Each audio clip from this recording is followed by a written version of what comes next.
تو بلاسپور کے شہر کے قطب بن جائے اور جب رحمت رضا جائے اپنے وقت کے مجدد بن کر آ جائے.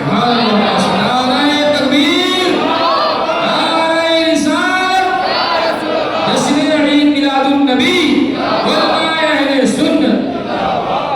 آئیے اس نبی کی بارگاہ میں درود پاک پڑھتے گئے جن کے امامے کو میرے امام نے دیکھا تو کہا لکھ. کہا کیا لکھو؟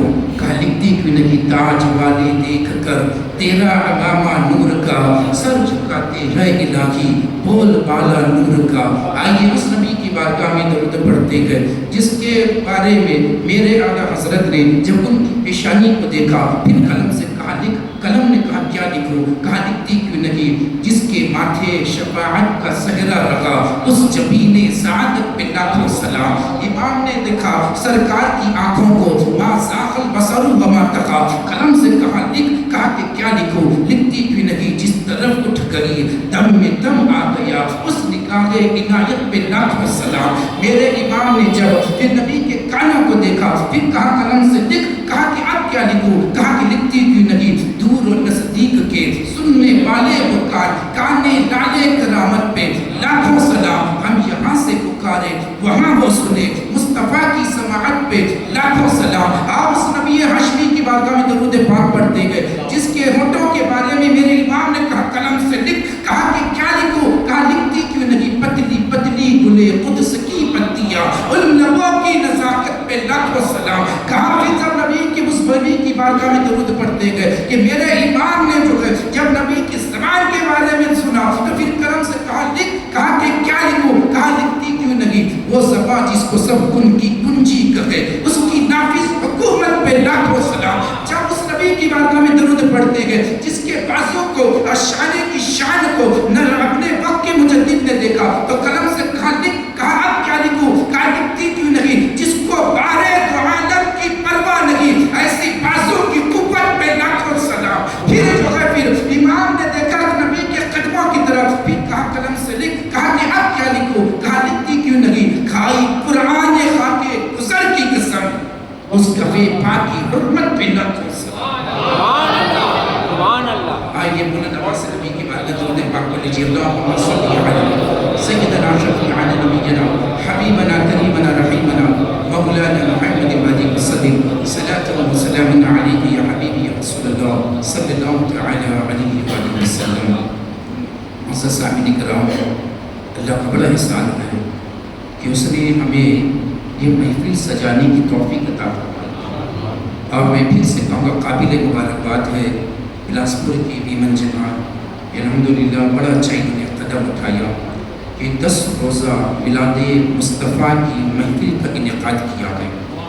اور سب سے ایک اچھی بات یہ ہے اور شہر کے لیے انہوں نے ایک اچھا میسیج ایک اچھا پیغام اپنے اس جو ہے ممبر سے اور اپنی اس محفل سے یہ دیا ہے کہ اگرچہ میلاد مصطفیٰ کی محفل کرانا ہو تو شہر میں ہمارے ائمہ کرام ہمارے علماء کرام گئے جو نبی کی میلاد منانا بھی جانتے ہیں اور اس کے اوپر کہنا بھی جانتے ہیں. یہ ایک بہت اچھا میسیج ایک بہت اچھا پیغام شہر بلاسپور کے لیے ہے بیمن جماعت کی طرف سے کہ اپنے ہی شہر کے علماء کرام کو الحمدللہ مدعو کیا اور پھر جو ہے حضور کی شان میں کہنے کی جو ہے ایک ہم کو بھی توفیق ملی ہے. الگ الگ عنوانات پہ آپ جو ہے ہر دن تقریر کو سماعت کرتے جا رہے ہیں. مجھ کو وہ دن یاد ہے کہ ہمارے جہانگیر بھائی تھے، اشرف بھائی، ہمارے رفیق بھائی وغیرہ یہ فقیر قادری کے پاس میں آئے تھے. ہم لوگ بیٹھے تھے تو مشورہ ہوا تھا کس طریقے سے کریں. ہم نے بھی مشورہ دیا کہ ایسا کر کے 10 دن کی محفل بہت اچھی ہے تو شہر سے چند علماء کرام کو منتخب کر لیتے ہیں اور ہر دن الگ الگ عنوانات پہ بیان کو کرتے ہیں تاکہ سامعین کے علم میں اضافہ ہوتا رہے. الحمدللہ اس کو سماعت بھی کرتے جا رہے ہیں. مشورے کو انہوں نے بھی قبول کیا اور الحمدللہ پھر جو ہے یہ بڑی ہی پیاری اور بڑی ہی عرفانی نورانی محفل ہماری منعقد ہو رہی ہے. اللہ کی محنتوں کو سب کی محنتوں کو اپنی بارگاہ میں قبول فرمائے. دیکھیے ابھی تک کہ ہم اس ہال کو جو ہے ایک کھانا کھانے کے نام سے جانتے تھے شادی ہوئی گئے تو کام ایمن جماعت میں، 11ویں کی نیاز ایمن جماعت میں، کسی کے چھوٹا موٹا ولیمہ ہے تو میمن جماعت میں، یہاں تک کہ 12 ربیع الاول کی خوشی میں کسی نے حضور کی نیاز کا اہتمام کیا میمن جماعت میں، کسی کے منگنی ہے کامل میمن جماعت میں۔ الحمدللہ اب اس جماعت کو، اس جماعت خانے کو، اس حال کو اب سب سے بڑی نسبت یہ ہو گئی ہے کہ 10 دن لگاتار حضور پر درود بھی پڑھا جا رہا ہے اور حضور کے نام کی محفل بھی سج رہی ہے۔ اب تک کے جو ہے ہوتا تھا میمن جماعت میں شادی ہے، وہ نیاز کا لنگر، وہ 11ویں کا کھانا، تو یہ کھانا، اب جو اعلان ہوتا ہے کہ عشاء کے بعد میمن جماعت میں میلاد مصطفیٰ کی محفل ہو رہی ہے۔ الحمدللہ، مبارکباد، اس کو اور بڑی نسبتیں حاصل ہوتی ہیں، اب اس کی بھی اور بھی برکتیں ہوگی الحمدللہ۔ میں گھڑی کو بھی دیکھ رہا ہوں اور آپ کے ذوق کو بھی دیکھ رہا ہوں، انشاءاللہ اللہ جیسی توفیق دے گا اور حضور کی جیسی مرضی ہوگی یہ فقیر قادری کچھ نہ کچھ کرے گا۔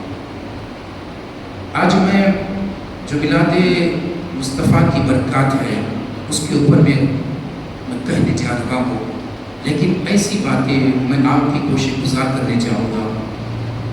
میں تو طالب علم ہوں، چھوٹا موٹا انسان، میرے حق میں آپ دعا کیجیے کہ اللہ مجھے نیک بنا دے۔ میں طالب علم ہوں، دنیا سے میں سب سے بڑا گناہگار ہے میں ہوں، اللہ مجھے نیک بنائے، ہم سب کو نیک بنائے۔ لیکن کچھ باتیں میں آپ ایسی کوشش گزار کرنے جاؤں گا کہ شاید آپ نے پہلے سنی ہوگی یا نہ سنی ہوگی۔ حضور کی آمد سے پہلے دنیا کا کیسا حال تھا، کیا تھا، میں اس کو جو ہے کچھ نئی باتیں آپ کی کوشش گزار کروں، آپ کو پتہ چلے گا کہ حضور کی میلاد کی برکتیں کیا ہیں۔ یہ حضور کی میلاد کی تو برکتیں ہیں کہ ہم یہاں پر بیٹھے ہیں، میلاد مصطفیٰ کی برکتیں ہیں کہ ہمارے چہروں پر نور ہے، مصطفیٰ کی میلاد کی برکتیں ہیں کہ ہم اہل ایمان ہیں، مصطفیٰ کی میلاد کی صدقہ ہے کہ ہم اہل سنت والجماعت ہیں۔ یہ میلاد مصطفیٰ کی برکتیں ہیں کہ ہم غریب نواز کے ماننے والے ہیں۔ یہ میلاد مصطفیٰ کی برکتیں ہیں کہ ہمارے سر پر ٹوپی اور چہروں پر داڑھی ہے۔ یہ میلاد مصطفیٰ کی برکتیں ہیں کہ دنیا ہم کو مسلمان کہتی ہے۔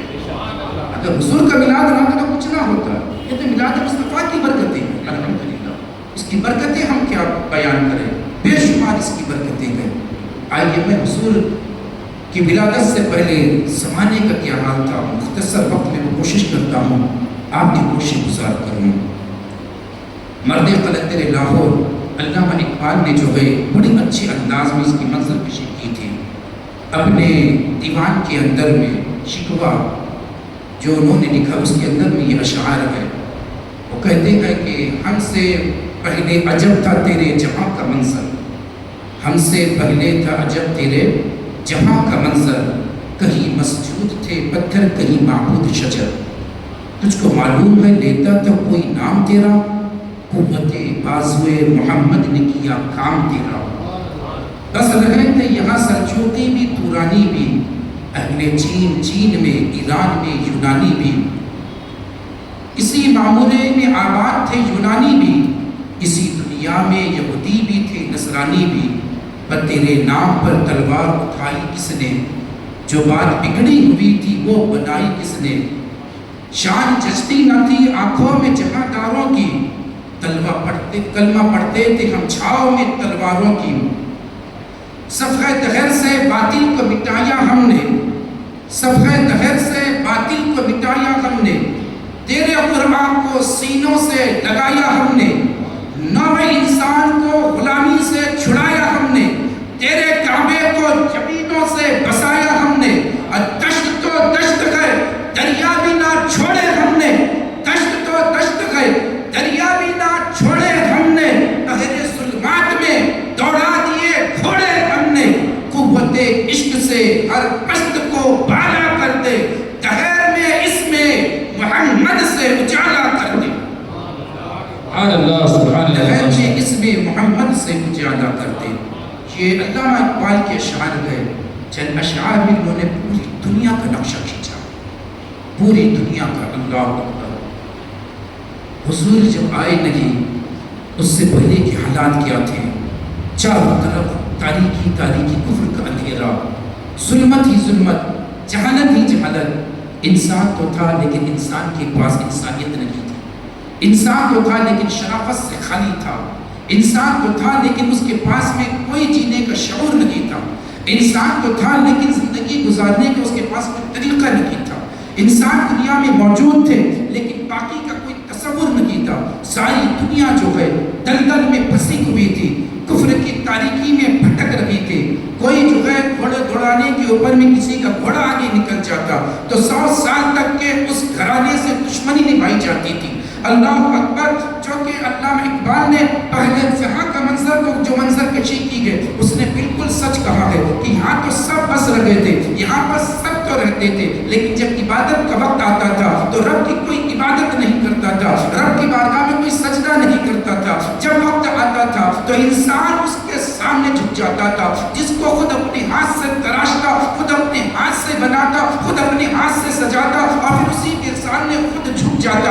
یہاں تک کہ انسان اتنا جو عقل سے عاری ہو چکا تھا کہ کوئی جو ہے سورج کو پوج رہا تھا, کوئی چاند کو پوج رہا تھا, کوئی سمندر کی اٹھتی ہوئی لہروں کو دیکھتا تو اس کو خدا بنا لیا. کسی نے آگ کو اپنا خدا بنا لیا, کسی نے پیپل کے درخت کو خدا بنا لیا, کسی نے جانور کو خدا بنا لیا, کسی نے پتھر کو اپنا خدا بنا لیا. حد تو یہ ہو گئی جانور کے پیٹ سے جو خلاصت نکلی اور گوبر نکلنے کے بعد گوبر کے اندر سے جو کیڑے نکلے, انسان نے گوبر کے اندر کے کیڑوں کو بھی خدا بنا لیا. اللہ اکبر. جب وقت آتا تھا عبادت کا, خانہ کعبہ موجود ہوتا تھا, 360 خانہ کعبہ کے اندر میں بت رکھے ہوئے تھے. خانہ کعبہ کے اندر میں لوگ جا کر جو ہے خدا کے سامنے سر نہیں جھکاتے تھے, ان بتوں کے سامنے سروں کو جھکاتے تھے, ان کو اپنا معبود بنا لیا تھا, انہیں نفع نقصان سمجھنے والا سمجھ لیا تھا. اللہ اکبر. خدا کا گھر ہے, خدا کا بیت ہے جہاں پر ہر وقت رحمتیں نازل ہوتی تھی, لیکن خدا کا پجاری کوئی نہیں تھا. کعبے کا سینہ چلنے لگا, مولا یہ کیا ہو رہا ہے, میں تیرا گھر ہوں, مقدس گھر تو نے مجھ کو کہا ہے. وقت آتا عبادت کا, لوگ تیری عبادت نہیں کرتے ہیں, تجھ کو پوچھتے نہیں ہے, تیرے سامنے سر جھکاتے نہیں ہے, تیرے گھر کے اندر میں آ کر 360 جو ہے یہ سند رکھے گئے, جو یہ پتھر کی مورتیاں رکھی گئے, انسان اس کے سامنے سروں کو جھکا دے رہا ہے. اللہ اکبر. خانہ کعبہ کے سامنے جو ہے عورت آتی تو کپڑے کو اتار دیتی, مرد آتا تو کپڑے کو اتار دیتا. عورت مرد برہنہ ہو کر خانہ کعبہ کا طواف کیا کرتے تھے. اللہ اکبر. کوئی اس وقت بیوہ ہو جاتی تھی تو پھر جو ہے اس کو منحوس سمجھا جاتا تھا. وہ وقت تھا جس کے گھر میں بیٹی پیدا ہوتی تھی اس کو لعنت سمجھا جاتا تھا, منحوس بیٹی کو سمجھا جا رہا تھا. باپ سر کو گھروں میں اپنے چھپائے رکھتا تھا, منہ چھپا کر کبھی باہر نہیں نکلتا تھا. اللہ اکبر. جو ہے علامہ اقبال نے آپ حضور کی آمد سے پہلے جو منظر کشی کی جہاں کی, آؤ میں آپ کو لے کر چلتا ہوں کیسا وہ دور تھا. اللہ اکبر. انسان کتنے عقل سے عاری ہو چکا تھا, انسان کے پاس سب کچھ تھا لیکن عقل اس کی ضائع ہو چکی تھی. وہ یہ نہیں سمجھ پا رہا تھا جس خالق نے پیدا کیا ہے, جس خالق نے زندگی دی ہے, جس خالق نے سب کچھ دیا ہے, اس کے سامنے نہیں جھکتا تھا. حد تو یہ بھی ہو چکی تھی کہ لوگ جب سفر میں جاتے تھے تو آٹوں کو گوندتے تھے اور اس آٹے کے اندر میں جو پانی ڈالتے تھے تو اس کو شکر یا اس وقت کی جو میٹھی چیز ہوتی تھی اس کو گھول کر جو ہے اس آٹے کے اندر میں ڈالا جاتا تھا اور اس آٹے کو گھن کر جیسی شکل دینی چاہتی تھی وہ شکل دیتے تھے اور اس کو اپنا خدا تک بنا لیا تھا. آٹے کو اس نے انسان نے خدا بنا لیا. اور جب سفر میں جاتے اور زیادہ راہ ختم ہو جاتا, کھانے پینے کا سامان ختم ہو جاتا, وہ جو آٹے کا بت تھا سفر کے وقت میں اس کے سامنے جھکتا بھی انسان تھا, عبادت بھی اس کی کرتی تھی, اور جب کھانا ختم ہو گیا اسی آٹے کے بت کو پانی میں ڈال کر اسی کو خود کھا جاتا تھا. اللہ. یہ حال تھا انسان کا. آٹے کو بت کو پانی میں ڈال کر خود کھا جا, جس کو خدا بنایا ہے بھوک کے وقت میں اسی سے اپنی بھوک مٹا دیتا. اللہ اکبر. آپ نے نام سنا ہوگا ایران کا. اس وقت دنیا کی 2 سپر پاور طاقتیں تھیں. ایک ایران جس کو فارس کہتے تھے, ایک روم جس کو آج اٹلی کہا جاتا ہے. ایران کا جو بادشاہ تھا وہ جو ہے کسرا کہلاتا تھا, اور روم کا جو بادشاہ تھا یہ جو قیصر کہلاتا تھا. ایران میں جو حکومت جاری تھی وہ ساسانیوں کی حکومت تھی. آپ نے نام سنا ہوگا یزدگرد زرد کا نام سنا ہوگا، آپ نے نوشروا کا نام سنا ہوگا، آپ نے جو ہے رستم کا، یہ سب جو ہے ایران کے رہنے والے تھے، یہ ایران کے باشندے تھے۔ کیا ہاتھ تھا ایران کا اس وقت میں؟ دو سپر پاور طاقتیں تھیں دنیا میں، ان دونوں طاقتوں کے علاوہ کسی کی طاقت نہیں تھی۔ یہ سب سے بڑی بادشاہ تھے، یہ سب سے بڑے سپر پاور اس دور کے تھے۔ کوئی ان سے ٹکرانے کی کوشش نہیں کرتا تھا، کوئی ان سے لڑنے کی کوشش نہیں کرتا تھا، کیونکہ لشکر میں بھی زیادہ تھے، ہتھیار میں بھی زیادہ تھے، طاقت میں بھی زیادہ تھے، گھوڑ سوار میں بھی زیادہ تھے۔ دو سپر پاور طاقتیں تھیں، اور ان دو سپر پاور طاقتوں کے پانڈوں کے درمیان میں مظلوم انسان پیسے جاتے تھے۔ اللہ اکبر! نوشیروان عادل کا نام جو ہے بڑی تاریخ میں لیا جاتا ہے، اس کو عادل کہا جاتا ہے، عادل کہتے ہیں عدل کرنے والے کو۔ لیکن نوشیروان کی زندگی کو پڑھیے، اس کی تاریخ کو پڑھیے۔ نوشیروان جب حکومت کی باری آئی اور بادشاہت سنبھالنے کی باری آئی، کرسی کی باری آئی، نوشیروان کے 17 بھائی تھے۔ نوشیروان نے سب سے پہلے 17 بھائیوں کو قید کرایا اور جیل خانے کے اندر میں بھجوا دیا، اور ایک دن جانے کے بعد اپنے بھائیوں کے پاس میں کہا، بتاؤ تم مجھ کو اپنا بادشاہ تسلیم کرتے ہو کہ نہیں؟ انہوں نے کہا کہ یہ کیسا تیرا طریقہ ہے؟ پہلے تم نے قید خانے میں ہم کو بند کر دیا ہے، اگرچہ بادشاہت چاہیے تھی، حکومت چاہیے تھی، پر ہم سے مشورہ تو کر لیتا، جتنا حق تو رکھتا ہے اتنا حق تو ہم بھی رکھتے ہیں، کہا تجھ کو تسلیم نہیں کرتے ہیں۔ نوشیروان عادل نے جو ہے اپنے 17 بھائیوں کی، پہلے 17 بھائیوں کی آنکھیں نکلوا دی، 17 بھائیوں کی آنکھیں نکلوا دی۔ ابھی کا مانتے ہو؟ کہا کہ نہیں، کہ 17 بھائیوں کو قتل کر دیا۔ نوشیروان نے اپنے سگے بھائیوں کو، 17 بھائیوں کو قتل کیا، 17 بھائیوں کا قاتل، اور دنیا کہتی اس کو عادل۔ یہ کیسا عدل ہے؟ یہ کیسا انصاف ہے؟ بھائیوں کو قتل کر کے جو ہے حکومت پر آئے، بھائیوں کو قتل کر کے جو کرسی پر بیٹھے، اس کو دنیا عادل کہتی تھی۔ اللہ اکبر! یہ نوشیروان عادل کا باپ جس کا نام تھا ایک بات، میں آپ کو بتا رہا ہوں، تاریخ بتا رہا ہوں، میں تاریخ کے پنے پلٹ رہا ہوں، یہ تاریخ بتائی نہیں جاتی ہے۔ ہم سے سوال کیا جاتا ہے کہ اسلام معاذ اللہ ثم معاذ اللہ دہشت گرد کا نام ہے، آتنکواد کو بڑھاوا دینے کا نام ہے، ظلم و ستم کرنے والوں کا نام ہے، وہ بدبختوں تم کو پتہ نہیں ہے اسلام کس مذہب کا نام ہے۔ اسلام مذہب وہ مذہب ہے جس نے سب سے پہلے امن کا جو پیغام دیا، تو اسلام نے پیغام دیا بھائی چارے کا، اگر کسی نے اعلان کیا وہ اسلام کے بانی نے کیا۔ حد تو یہ ہو گئی، آج اسلام کو دہشت گرد سے جوڑ دیا جاتا ہے۔ دہشت گرد تو وہ ہوتے ہیں جو دوسرے کی اولاد کو قتل کرتے ہیں، دوسرے کے گھروں کو برباد کر دیتے ہیں، دوسروں کے بچوں کو موت کی تیر سنا دیتے ہیں۔ آؤ میں تمہارا ہاتھ پکڑ کر 1450 سال پہلے لے کر چلتا ہوں مکہ کی سرزمین پر، وہاں پر دوسروں کے بچے نہیں بلکہ خود باپ اپنے خون کو، اپنی بیٹی کو اپنے ہاتھ سے زمین میں دفن کر دیتا تھا۔ مکے کے دہشت گردوں کو، مکے کے آتنکوادیوں کو اگرچہ کسی نے بچی کی محبت کی تعلیم دی اور بچی کی محبت کا جو ہے ان کو تمیز سکھائی، کسی نے کہا کہ بچیاں جو ہے اللہ کی جو ہے رحمت ہوتی ہے، لعنت نہیں ہوتی ہے، کسی نے سینے سے لگا کر بچی کے پیشانی کو چوم کر کہا تھا فاطمہ میری جگر کا ٹکڑا ہے، وہ کوئی اور نہیں میرا تمہارا مصطفیٰ جانے رحمت کا۔ سبحان اللہ! نعرہ تکبیر! نعرہ رسالت! علماء اہل سنت! جشن عید میلاد النبی! میرے آقا کی ذات ہے، وہ میرے مصطفیٰ کی شان ہے کہ مکہ کے دہشت گردوں کا، آتنکوادیوں جو اپنے خود بچوں کے قاتل تھے، ان کو اگرچہ کسی نے انسانیت کی تعلیم دی ہے تو مصطفیٰ کی ذات ہے۔ تم نے اسلام کو پڑھا ہی نہیں ہے، جب تک کہ اسلام کے تعلیم سے خالی لوگ تھے، ہاتھوں میں تلوار تھی، جب دامن مصطفیٰ سے جڑ گئے پھر جو ہے محبت کی وہ اسیر و محبت کے دائی بن کر چلتے۔ بتاؤ ہند کی سرزمین پر علی کا شہزادہ، حسین کا نور نظر، ہم سب کا خواجہ، راجاؤں کا بھی راجا، مہاراجاؤں کا مہاراجا، پوری دنیا میں جس کی عظمت کا بچتا ہے باجا، وہ معین الدین چشتی کی زندگی کو اٹھا کر دیکھیے، 40 لوگوں کو یہاں پر لے کر آئے، کتنے تیر تھے، کتنی تلواریں تھے، کتنے بھالے تھے، کتنا لشکر تھا، کتنے ہاتھی تھے، کتنے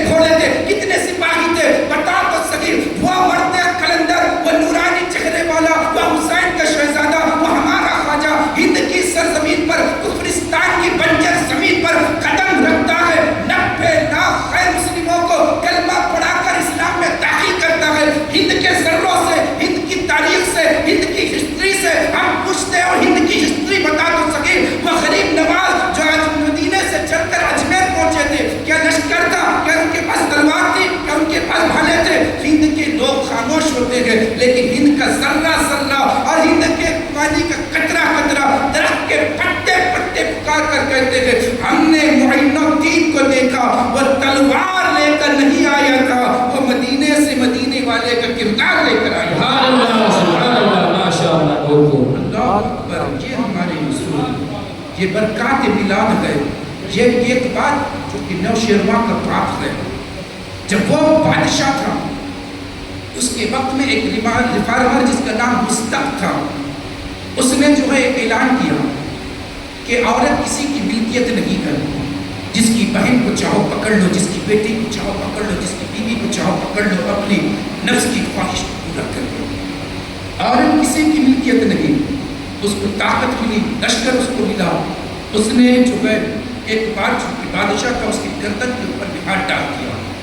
اب محل میں گھس کر اس نے کہا تھا کہ ایک بار آج سے تیری بیوی آج تیری ہے، کل سے تیری بیوی یہ میری ہو جائے گی. اب یہ میرے محل کو زینت بخشے گی. اس وقت نوشیروان نے مصدق کے پاؤں کو پکڑ کر کہا تھا کہ ہمارے گھر کو تو چھوڑ دے، یہ بادشاہ کا گھر ہے. اگرچہ ہماری گھر کی عزت نیلام ہو گئی تو بھی دنیا میں ہم کیا منہ دکھانے کے لائق ہوں گے. مصدق نے کہا کہ اگرچہ اپنی ماں کو بچانا چاہتا ہے تو پھر جو ہے اپنے سر کے تاج سے میرے پاؤں کی جوتی کو صاف کر اور اپنے ہاتھ سے میرے پاؤں کی جوتی کو نکال اس کو بوسہ دے. نوشیروان نے وہ سب کچھ کیا جو مصدق نے کہا. آج جب مصدق وہاں سے جانے لگا تو کہنے لگا کہ سن بادشاہ، جب بادشاہ کی بیوی کی عزت محفوظ نہیں رہ سکتی ہے تو پھر کسی قوم کی بیوی کی عزت محفوظ نہیں رہ سکتی. جس بادشاہ کے گھر کی بچیاں کی حفاظت نہ ہو سکے، کسی قوم کی بچیوں کی حفاظت نہیں ہوتی ہے. یہ جو ایران کا بادشاہ تھا، یہ حالات تھے. آپ نے ڈارا کا نام سنا ہوگا. ڈارا سنا ہے نا؟ میں تاریخ کی طرف لے کر جا رہا ہوں آپ کو. میں نے پہلے کہا کچھ نئی باتیں آپ کو میں گوشے گزار کروں. آج کوئی نئی انداز سے آپ کو مصطفیٰ کا میلاد پڑھ کر بتاؤں کہ کیا اس طریقے سے بتایا جائے، ان خیر مسلموں کو بٹھا کر بتایا جائے کہ اسلام کیا ہے. آپ اسلام سے پہلے کے حالات ہم تم کو بتاتے ہیں کہ کیا تھے دنیا کے اندر میں. کس نے جو ہے یہ نظام کائنات کو صحیح کیا ہے، کس نے جو ہے انسانوں کو صحیح جینے کا طریقہ بتایا ہے، ہم تم کو ثابت کرتے گئے. ڈارا کا نام بڑا سنا ہوگا آپ نے. آج بھی انگریزوں کی شاعری کے اندر میں ڈارا کا بڑا نام لیا جاتا ہے. بڑے بادشاہوں کے اندر اس کو گنا جاتا ہے. انگریزوں کی شاعری اس وقت تک کہ مکمل نہیں ہوتی ہے جب تک کہ وہ ڈارا کا ذکر نہ کر لے. آپ کو پتا ہے یہ ڈارا کیسے پیدا ہوا؟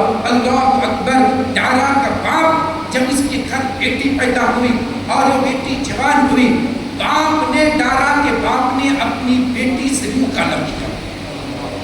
ڈارا کے باپ نے اپنی بیٹی سے منہ کالا کیا، حرام خوری کی.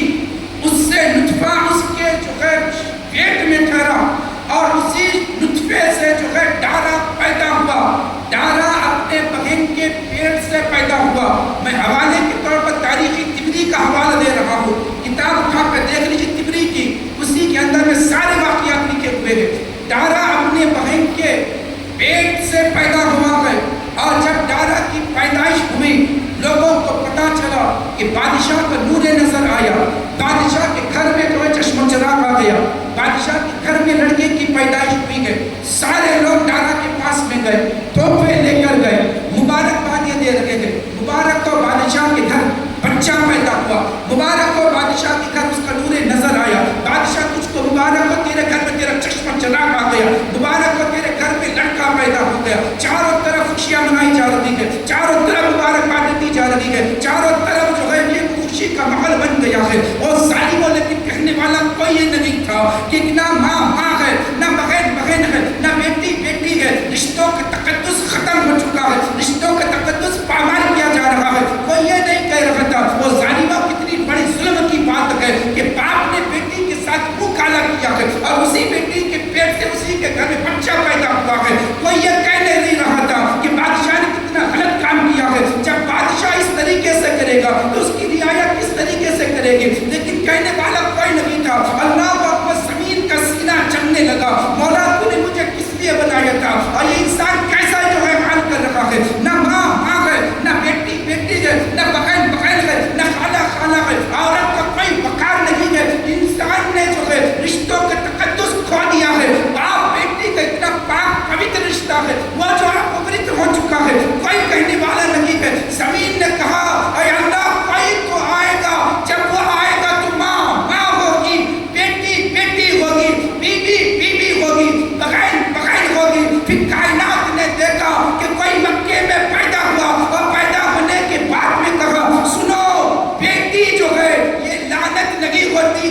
بیٹی اللہ کی رحمت ہوتی ہے. پھر کوئی مکے میں پیدا ہوا اور اس نے کہا سنو ماں کا مقام وہ ہے کہ ساتوں آسمان کے اوپر جو جنت ہے اللہ نے جنت کو ماں کے قدموں کے نیچے رکھ دیا ہے.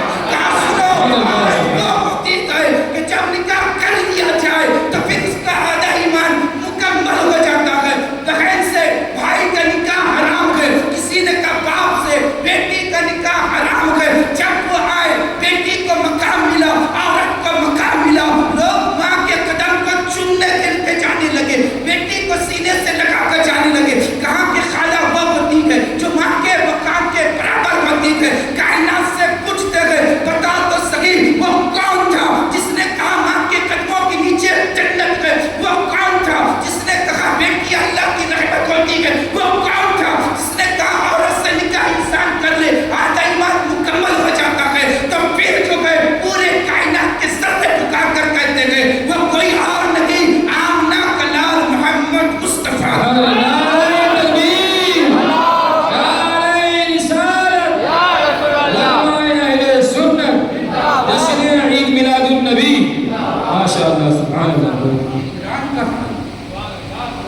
ایران کا حال تھا. دارا نے اس کے گھر اس کی بیٹی پیدا ہوئی, اس کا نام تھا روشنک. اس نے بھی جو ہے یہی نیت کی جب یہ جوان ہو جائے گی میں اس سے شادی کروں. لیکن ساسانی حاکموں نے اس کے اوپر جب گرفت کی, چڑھائی کی اور اس کو خنجر مار مار کر ادھورا کر دیا, چند سانسیں باقی تھی. اس نے اپنے جو ہے وزیر کو بلایا جس کا نام فلک سکندر تھا. اس نے کہا کہ سن بیٹی کو اس نیت سے میں نے پالا تھا کہ بڑی ہو جائے گی تو میں اس سے شادی کر لوں گا. میدان میں دل میں آیا تھا کہ اس سے وہ کالا کر لوں, لیکن وقت اتنا نہیں ملا ہے. لیکن میں آج سے تجھ کو کہتا ہوں میری بیٹی تیری ہو چکی ہے. اللہ اکبر. اس وقت یہ حالات تھے, یہ ایران کے حالات تھے. روم کیسا تھا؟ اللہ اکبر. روم کے اندر میں, اور ایران بہت بڑا ملک اس وقت کہلاتا تھا کیونکہ ایران کے اندر میں عراق بھی تھا, ملک شام کے کچھ حصے بھی تھے, ہند کے کچھ علاقے بھی تھے, افغانستان بھی اس کے اندر میں تھا, بلخ اور بخارا بھی اسی کے اندر میں تھا. ایران اتنا بڑا تھا. لیکن وہ روم وہ بھی بت پرستی کا ماحول تھا. وہاں پر روم کے اندر بھی بت پرستی تھی. چاروں طرف جو بتوں کے سامنے سر جھکایا جاتا تھا. یونان جس کو جو ہے بڑے اچھی انداز سے لوگ اس کے نام کو لیتے گئے اور کہتے ہیں کہ یونان کے لوگ جو ہے بڑے ذہین ہوتے گئے, بڑے عقل مند ہوتے گئے. آپ نے ارسطو کا نام سنا ہوگا, افلاطون کا نام سنا ہوگا. یہ ارسطو افلاطون کہاں کے ہیں؟ یہ یونان کے. اللہ اکبر. ارسطو کو اپنے آپ کو بڑا عقل مند سمجھتا تھا اور لوگ آج بھی جب بات کرتے گئے تو ارسطو کا کبھی کبھی حوالہ دیتے گئے کیونکہ بڑا جو ہے بڑا عقل مند تھا, بڑا دانش مند تھا, بڑا ذہین تھا, بڑے اچھے جملے کام کرتا تھا. لیکن یاد رکھیے ارسطو کی زندگی کو پڑھیے, اس کی تاریخ کو پڑھیے. ارسطو نے کہا تھا کہ عورت جو ہے کسی کی ملکیت نہیں ہوتی ہے, جس سے چاہے عورت سے وہ اپنے دل کو بہلا لے. اور پھر اس نے کہا کہ یہ ظلم ہے, یہ ظلم ہے کہ ایک قانون غریب کے لیے ہو اور وہی قانون کسی امیر کے لیے بھی ہو. قانون تو جو ہے صرف غریبوں کے لیے, لشکریوں کے لیے, سپاہیوں کے لیے ہوتے ہیں. قانون جو ہے جنرل اور کرنل اور جو ہے بادشاہوں کے لیے نہیں ہوتے ہیں. یہ تو ظلم ہے جو قانون غریبوں کے لیے ہو اور وہی قانون بادشاہ کے لیے بھی ہو. یہ کام ظلم ہے, ایسا نہیں ہونا چاہیے. اللہ کا یہ کہہ کر اس نے جو اپنی قلم کو روکا تھا. بتائیے تو صحیح یہ اس کے حال تھے. وہ بھی کون تھا؟ وہ بھی جو ہے پھر آگ کا پجاری تھا, بت پرست تھا. حضرات گرامی یہ جو ایران کا معاملہ ہو چکا ہے, آپ کو پتا ہے جو میں نے شروع میں تقریر سے پہلے کہا تھا کہ اوون کے اندر سے کیڑے نکلے اور کیڑے کو نکلنے کے بعد انسان نے کسی کو اپنا خدا بنا لیا تھا تو وہ گوبر کے اندر کے کیڑے تھے. میری طرف تھوڑا سا کرے تھوڑے یہ ہو جائے. ماشاء اللہ سبحان اللہ. تم شریف پڑھ لیجیے. اللہم صلی علی سیدنا شفیعنا محمد علیہ وسلم. سلام السلام علیکم. الحمدللہ چاہوں پر جھنڈے جھنڈے لہرا رہے. دیکھیے ہم جھنڈے لگائے یا نہ لگائے, قدرت نے پہلے اس کا انتظام کر دیا ہے. جتنے درخت ہے نبی کے جھنڈے ہیں. سبحان اللہ کہہ کر مجھ کو ہمارا جھنڈا کون سے ہرا کہتے ہیں نا. لوگوں کو بڑے ہرے رنگ سے بھی تکلیف ہوتی ہے, لیکن تکلیف بھی ہوتی ہے. پھر خود کہتے بھی گئے پودا لگاؤ پودا قدرت نے انتظام ہی ایسا کر دیا ہے کہ درختوں کو ہریالی دے کر اپنے محبوب کے جھنڈے پوری دنیا میں گاڑ دیا۔ سبحان اللہ۔ ساری دنیا میں ہماری نبی کے جھنڈے، یہ درخت بھی نبی کے جھنڈے، یہ ہریالی ہمارے نبی کے صدقے، نہ ہوتا سبز گنبد تو ہریالی کہاں سے ہوتی ہے؟ یہ حضور کا صدقہ ہے، حضور کی سبز گنبد کا صدقہ ہے۔ خیر تھوڑی بہتر توجہ کریں، میں یہ کہہ رہا تھا کہ گوبر کے اندر جو کیڑے نکلے اور کس نے جو ہے اس کو خدا مانا، یہ مصر کے لوگ تھے۔ مصر کے لوگوں نے گوبر کے اندر کے نکلے ہوئے کیڑوں کو خدا مانا۔ اللہ اکبر، بتائیے